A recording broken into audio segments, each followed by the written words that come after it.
The paintings I paint are a lot of stories from my grandmother, but maybe I best start with what happened. The history book stated there were no surviving Wadawurrung, and if they had have done some history, they would have found that there were 3 remaining Wadawurrung, and one was my great-grandfather. And from him, they were going to give our land to other mobs of the Kulin Nation, but then we fought back and said, well, we're still alive, there's still some of us surviving.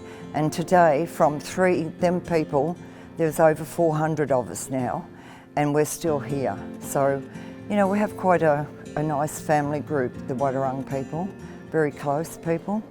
And that's how it all, so I started stories from my grandmother with the Eureka Stockade. Well, that was a big thing in Ballarat for the gold fields.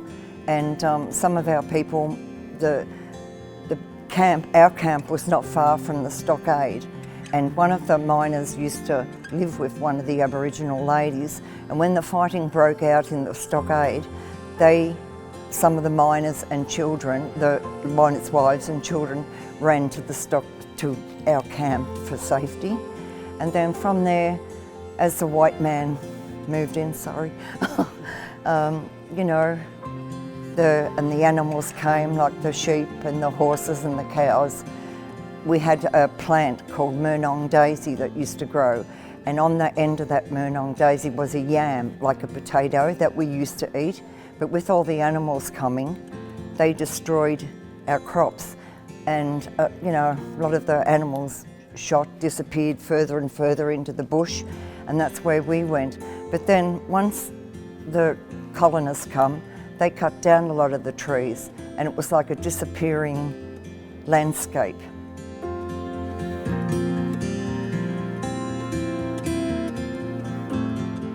They got rid of us. A lot of the settlers gave the Aboriginal people they poisoned the water, they gave them poisoned flour to make bread, and they just got rid of us. You know, we were not superior, you know, so they thought. But then a lot of times, even the poor old miners, if they didn't find gold, they reverted to the Aboriginal people to help them find food, which was possums and kangaroos. They didn't know how to catch them, but we did, and we helped them.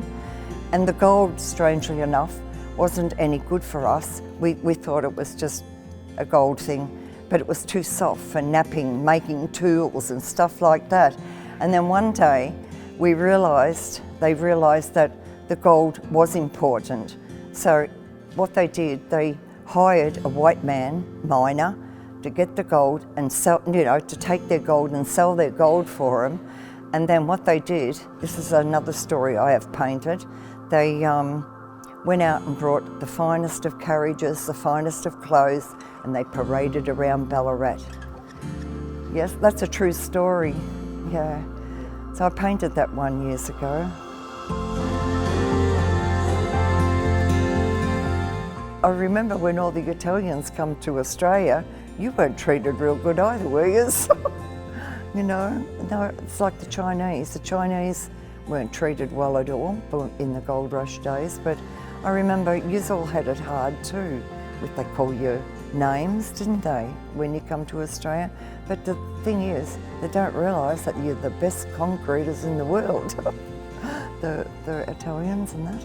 But, you know, I think every day, like the more and more Indigenous people you get to know, not just Aboriginal people, you get to realise that they have different cultures, and you're wanting to learn about their cultures, and that makes the world better. It mustn't it? If you're you're not going back in the past doing what they did, you're making it better for the future.